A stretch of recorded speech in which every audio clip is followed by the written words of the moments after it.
Hi everyone from 5202. My name is Holly, and Emily, Mari, and I are going to present patients and caregivers as a teaching strategy in health professions education. 100 years ago, William Osler, the founder of medical education, said it is a safe rule to have no teaching without a patient for text, and the best teaching is that taught by the patient himself. Our presentation is divided into three main sections. First, I'll give a brief history of how patients and caregivers have been involved in health professions education, what and how healthcare professionals learn from patients and caregivers as educators, and then I'll go over some of the barriers and benefits of involving patients in health professions education. And this will lead into our reflective activity. So patients were first used as a teaching resource. When William Osler talked about patients as being involved in medical education, he more meant as tools to help them learn how to conduct clinical examinations. The idea that patients could have different roles in the education of healthcare professionals didn't arise until the 1960s, and it hasn't been over until this idea of patient-centered care really became the focus of healthcare over the last 30 years, that this idea that patients and caregivers should form collaborative partnerships with healthcare professionals in their education has that arisen.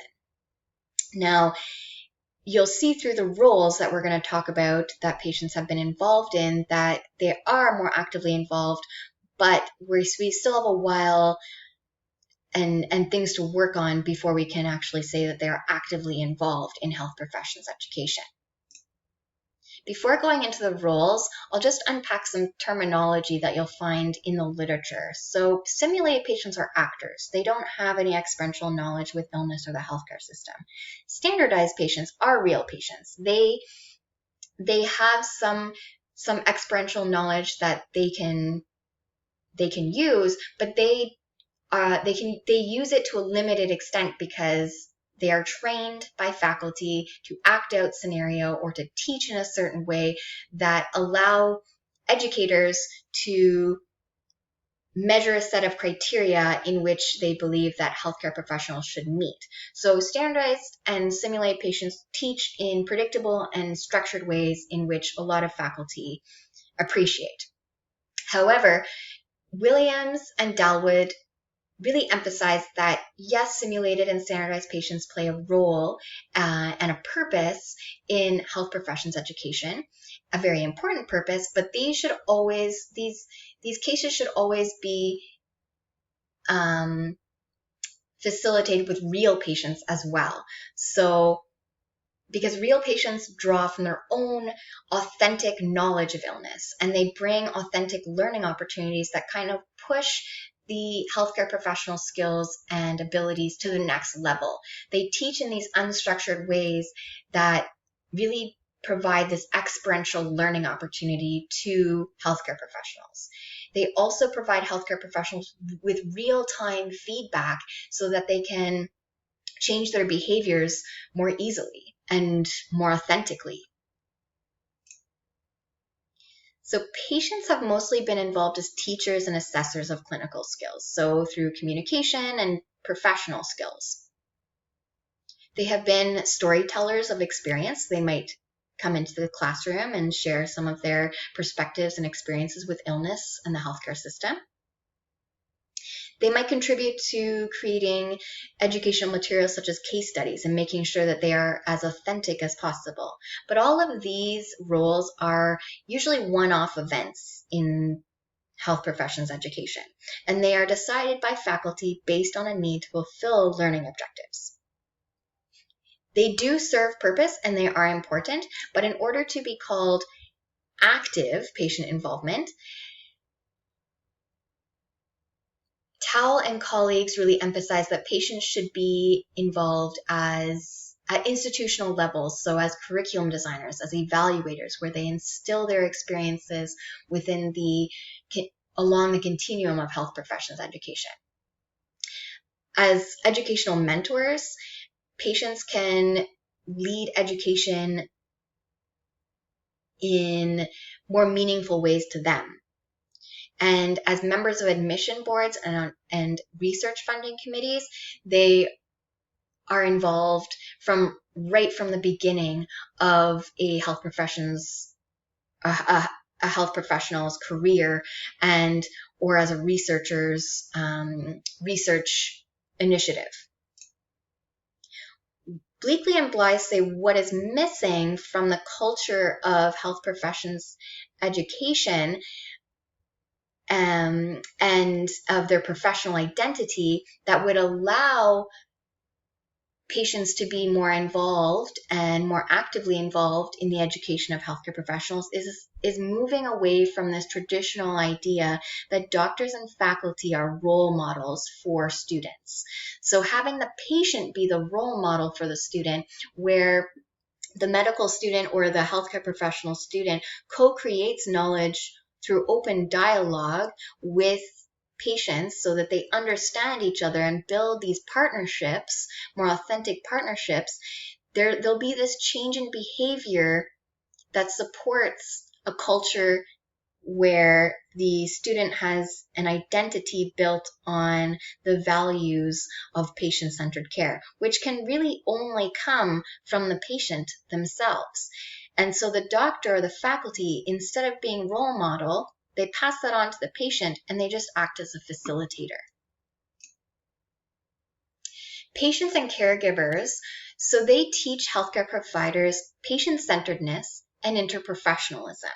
When we unpack these terms, basically healthcare professionals have stated that patients and caregivers help them communicate more effectively.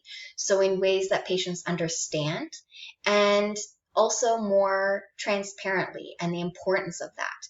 They help them act in more empathetic ways. So it's been suggested through the literature that as healthcare professionals move through their education, they forget a level of empathy.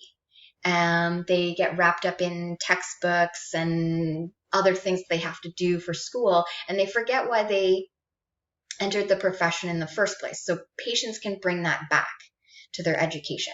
They also learn how to practice in more ethical ways. So by interacting with patients, they have to, for example, talk about how they will use patients' information and what the options are for treatments. And so they get their learning through this experiential learning opportunity with patients.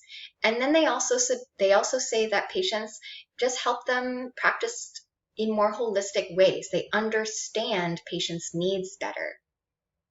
And the importance of not just treating an illness, but also the psychosocial aspects and emotional aspects that come with that illness. So how do patients and healthcare professionals teach healthcare professionals? So through reflection, through problem-based learning, and through experiential learning. As I've talked about, experiential learning is a big one, especially by involving real patients. This provides real, authentic, real-time feedback so that learners can understand patients' experiences of illness in the healthcare system and how to provide more patient-centered care. With problem-based learning, patients can instill a degree of authenticity into these practices, and reflection, just interacting with patients, helps healthcare professionals gain insight and reflect on their own attitudes and their behaviors when working with patients who have various illnesses and experiences. And that can really strengthen the patient healthcare professional relationship.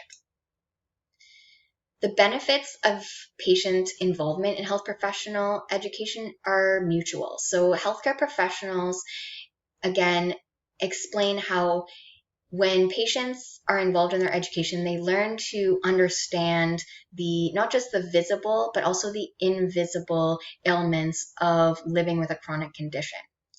They understand how to deliver holistic care in more appropriate ways and why this is important. They also improve their relationships with patients because they They respect them as experts in their illness, in healthcare, and as teachers. And all of this is going to form the basis of them being able to provide patients with patient-centered care and engage in shared decision-making with patients. Patients have reported that they gain self-esteem and empowerment. So they learn that their voice is powerful and that is important in the education of healthcare professionals. They also gain insight into their illness and understand it better so they can they can take care of themselves more autonomously. It also improves their therapeutic relationship with their healthcare providers because they understand better the context that a healthcare professional is coming from. They also have expressed that they feel that they want to give back. So patients really want to be involved in the education of healthcare professionals. They really value their voice in health professions education. And so do healthcare professionals on a general basis. Potential barriers, however, is moving past these traditional structured learning opportunities. So having open-mindedness from educational leaders and having this framework, having that help instill active patient involvement in the education of healthcare professionals is really important. Having a willingness and ability of patients to provide feedback and to be involved is of importance as well, because it takes time and energy to be involved. Addressing power imbalances between patients and healthcare professionals is important. And having proper support and training for patients and healthcare professionals to be educators, because this is a barrier that prevents them from having confidence and not being anxious in teaching healthcare professionals in various capacities. Also, there needs to be better understanding on how to compensate patients and caregivers so that their involvement is not just a tokenistic activity.